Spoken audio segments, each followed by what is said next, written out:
अभी हमारे यहाँ जो लीडरशिप है, अब देखिए वक्त को लेकर मसला, पूरे देश के हिंदू भाइयों को बताया गया है भाई सेना और रेलवे के बाद सबसे ज्यादा जमीन वक्फ बोर्ड के पास है। मैसेज चला गया। हमारे लोगों ने कहा हार होलने न देंगे, बचने न देंगे, टूटने न देंगे, मरने न देंगे, जुड़ने न देंगे। अरे भाई पहले ये तो बताओ कि ये जो हवा खड़ा किया गया है कि सेना और रेलवे के बाद सबसे ज्यादा जमीन है, पहले ये बताओ ये सच है या झूठ है? हमारे लीडरशिप ने इस पर काम नहीं किया। मैं आज फिर कैमरे पर कह रहा हूं, ये सरासर झूठ है, फैब्रिकेटेड है, मिथ्या है, ये बिल्कुल अफवाह है कोरा, ऐसी सच्चाई है ही नहीं। वक्त पर जमीन ही नहीं है। जो जमीनें बताई जा रही 9 लाख एकड़ या 13 लाख एकड़, मुश्किल से 4.5 लाख एकड़ जमीन है, उसमें से 80% कब्रिस्तान या ईदगाह। तो वो जो है वो कमर्शियल है ही नहीं, वो तो यूजलेस है एक तरह से। कब्रिस्तान है या ईदगाह, ईदगाह में साल में एक बार नमाज पढ़ने जाएंगे, कब्रिस्तान में दफन करेंगे, तो उससे आय व्यय या इनकम का कोई मसला नहीं जुड़ा। अब उसमें से जो 10-20% है जो कमर्शियल है, उसमें से 80% कब्जे में है, बच गया 20%। यानी कमर्शियल जो है उसमें 80% कब्जे में है, और वो कब्जा गैर मुस्लिमों का है, मुसलमानों का नहीं है, मुसलमानों के द्वारा गैर मुस्लिमों को दिया गया। ये आप समझिए, अडानी को भी किसी मुतवल्ली ने ही दिया था, अंबानी को जो आप लोग हल्ला करते हैं उसकी कोठी, उसका भी इतिहास सामने है। तो अब पहले देश के लोगों को यह बताने की जरूरत थी कि वक्फ का एज इट इज स्टेटस ये है। फिर एक हल्ला किया गया कि वक्फ के डिस्प्यूट को आप किसी कोर्ट में चैलेंज नहीं कर सकते हैं। इस पर भी टीवी डिबेट पे हल्के फुल्के सफाई लोगों ने दिया, लेकिन जिस तरह से इस मैसेज को नॉन मुस्लिम में जाना चाहिए था वो नहीं पहुंचा सके। सैकड़ों डिस्प्यूट हाईकोर्ट सुप्रीम कोर्ट में है, और जो आर्टिकल 40 वक्फ का एक्ट है, अमेंडमेंट 2013 वाला, जिसको आधार बनाया इन्होंने कि एकदम शक्तिशाली हो गया, और कोई जहां पर हाथ रख दे, आपने सुना होगा कि जहां पर वक्फ बोर्ड हाथ रख दे वो जमीन उसकी। ये क्या अफवाह भाई, ये क्या है? कैसे ये माइंडसेट बन गया? और हमारे भोले भाले नौजवान हिंदू भाइयों ने इस बात को मान लिया।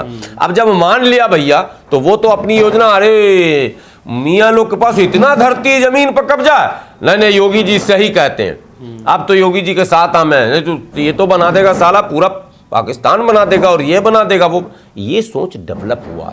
हमने सोच को बदलने की कोशिश नहीं की, हमने सच्चाई को घर तक पहुंचाने की कोशिश नहीं की। अपनी जिम्मेदारियों से हमें अगर हमारे रहनुमा भगाएंगे तो आप धरना प्रदर्शन करके केवल योगी जी को मजबूत करेंगे। 13 तारीख को फिर धरने का ऐलान होगी, आपको पता ही है वक्त पर। अल्लाह हिफाजत फरमाए, अल्लाह हिफाजत फरमाए क्या होगा।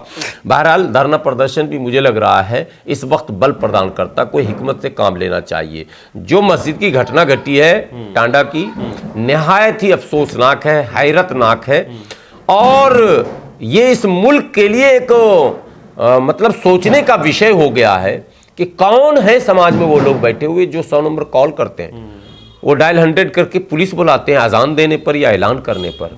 उनको कौन सी तकलीफ होती है? ये मानसिकता कहां से उनके अंदर पैदा हो गई? कौन है जो उनको इस तरह का दिमाग दे रहा है? ये सब पर काम करने की जरूरत है। बहुत हैरतनाक है और खौफनाक भी है। भविष्य में इस तरह की घटनाएं अगर बढ़ेंगी तो अलगाववाद बढ़ जाएगा, समाज में दूरियां हो जाएंगी, दरार हो जाएगा, और ये समाज बिल्कुल ऐसा हो जाएगा कि इसको फिर जोड़ना बड़ा कठिन हो जाएगा।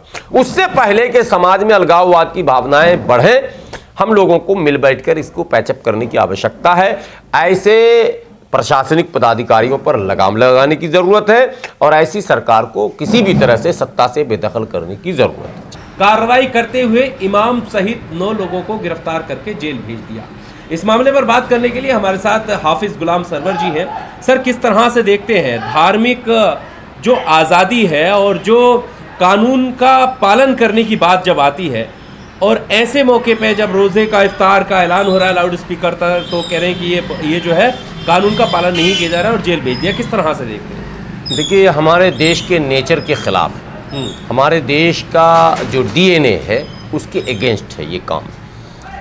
ठीक है, कानून है साउंड को कंट्रोल करने का, लेकिन आज तक किसी मुसलमान ने, आज तक की बात कर रहा हूं, अब आगे की तो गारंटी नहीं है, चूंकि मेरे मन में भी कई सवाल आ रहे हैं, लेकिन आज तक किसी मुसलमान ने किसी हिंदू भाइयों के यज्ञ में वो रथ जग्गा जो होता है उसको क्या बोलते हैं, जागरण में या जुलूसों में, इनको कभी भी इनके साउंड के वो जो ध्वनि का एक लेवल है, डेसिबल है, उसको लेकर कभी कोई आपत्ति नहीं की।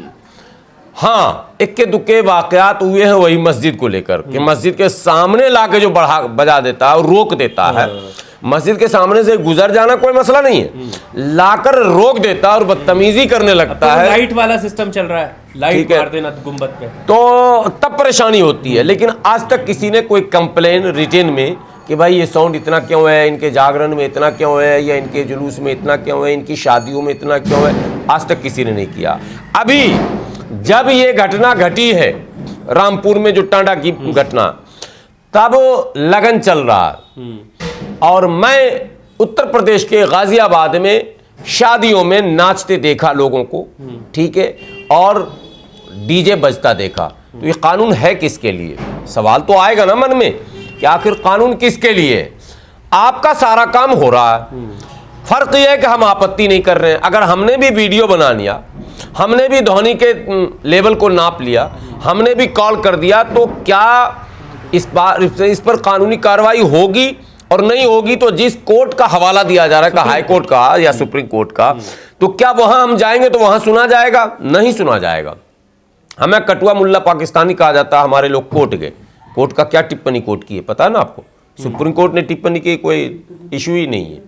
ये मतलब पनिशेबल नहीं है। आपको पाकिस्तानी कटुआ मुल्ला कुछ भी कहा जा सकता है, ये सुप्रीम कोर्ट की टिप्पणी है, आपको पता है या नहीं है?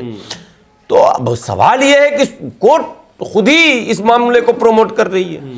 कोर्ट सुनने को तैयार नहीं है कि तमाम देश के नए नए मस्जिदों में सर्वे के नाम पर तांडव किया जा रहा, और जबकि अपने यहाँ कानून ऑलरेडी पहले से है। कोर्ट जाया गया, अप्रोच किया गया कि भैया ये कानून है, जरा इसके इम्प्लीमेंटेशन का हुक्म तो कीजिए।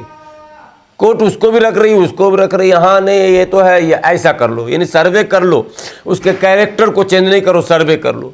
अगर सर्वे कर लेंगे तो सर्वे करना ही कैरेक्टर चेंज करना होता है, सर्वे करना ही विवाद को वहां पे स्थापित करना होता, सर्वे करना ही सारी समस्याओं को वहां पैदा करना होता, और वो काम आप करवा रहे हैं। तो कहीं ना कहीं इस वक्त न्यायपालिका, विधायिका, कार्यपालिका संयुक्त रूप से मुसलमानों को निशाने पर लिए हुई है, और इसकी वाहिद वजह कुछ भी नहीं है। वाहिद वजह आप देख लेना, जो भी दलित भाई, आदिवासी भाई सुन रहे हैं, अगर मैं जिंदा रहा या वो जिंदा रहे, आप नोट कर लेना, 20 से 25 वर्षों के अंदर जब ये पूरी ताकत में आएंगे, और आ ही जाएंगे आप, क्योंकि मुसलमान तो इनका मुकाबला नहीं कर सकता। मुसलमान से तो जबरदस्ती डराया जा रहा।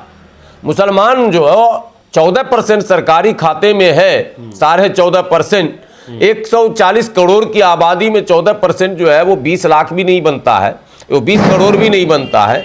और हम कहते हैं कि अगर इनके आरोप को सही माना जाए और 25 करोड़ ही अगर हो मुसलमान है, तो 140 करोड़ में 25 करोड़ की क्या हैसियत है?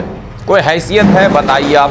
नहीं है। लेकिन डराया जा रहा, ये हो जाएगा, वो हो जाएगा, सत्ता पे आवी। दरअसल डराया उनको जा रहा जो जाहिल है, और उनको यकीन दिलाया जा रहा कि मुसलमान जो है वो काबिज हो जाएगा, जल्दी से तुम हिंदुत्व के नाम पे हमको वोट दो।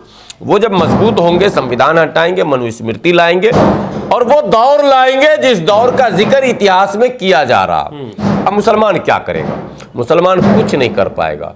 मुसलमान के बीच भी जिन्ना को पैदा किया जाएगा और अलगाव की बातें की जाएगी। आज हिस्सेदारी की बात हो रही ना, भागीदारी की बात हो रही, मुस्लिम लीडरशिप आ रहा कि नहीं आ रहा? आप देख रहे हैं कि हिस्सेदारी भागीदारी, जिन्ना के वक्त में भी हिस्सेदारी और भागीदारी की बात कराई गई थी। ये डेंजर है, इंडियन कल्चर के खिलाफ है। हमारे यहाँ मिली जुली तहजीब है, मिश्रित संस्कृति है, हमारे यहाँ साझी विरासत की बात की जाती है, हमारे यहाँ सियासत में भी एक दूसरे को मानने का मादा रखा जाता है। हिंदू का लीडर मुसलमान, मुसलमान का लीडर हिंदू, हिंदू का लीडर सिख, सिख का लीडर हिंदू। ये कल्चर हमारे यहाँ रहा है। गांव में जो है, गांव में प्रधान कहीं मुसलमान है, वहां भी हिंदू रह रहे हैं। सवाल यही हो जाता ना, जैसा भी हमने जिस मामले पे जिक्र कर रहे हैं, उसमें कोई हिंदू लीडर खड़ा क्यों नहीं हुआ कि नहीं साहब, मस्जिद के एक ऐलान लगाने पर आप 9 लोगों को जेल कैसे भेज देते हैं? पूरे महीने जो है डीजे पे सड़कों पर लोग अपने धर्म के हिसाब से, आस्था के हिसाब से चलते हैं, कोई दिक्कत नहीं है। अभी चुनाव होगा 27 में तो होगा ही, उससे पहले हमको लगता है पंचायत का भी चुनाव होगा।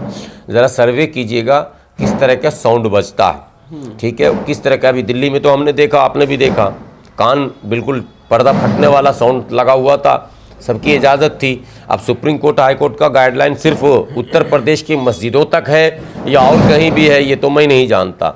मुझे भी इसका अध्ययन करना चाहिए और मुझे लगता है आपको भी अध्ययन करना चाहिए, हम लोगों को मार्गदर्शन करना चाहिए कि ये है क्या क्या एक्चुअली ये गाइडलाइन जो है कोर्ट का, ये क्या है। मैं कैमरे पर कह रहा हूँ कि मैंने इसका अध्ययन नहीं किया, बस डिबेट पे जाता हूँ, सुनता हूँ, समझता हूँ, अच्छा ठीक है, इतना डिसमिल है, डिसेमिल क्या बोलते हैं उसको, डिसेबल, जो भी हिंदी में बोलते हैं, हम तो हिंदी जानने वाले हैं, ध्वनि बोलते हैं। तो ध्वनि नियंत्रण को लेकर जो आदेश या जो क्या कहते हैं न्यायपालिका का अपना एक गाइडलाइन है, उसको बारीकी से हमको भी पढ़ना है, मुसलमानों को भी पढ़ना चाहिए, मुस्लिम वकीलों को पढ़ना चाहिए, और इस पर अपने साथ में रहने वाले नॉन मुस्लिम भाइयों को साथ में लेकर ये लड़ाई लड़नी चाहिए और लड़नी पड़ेगी इस मुल्क में।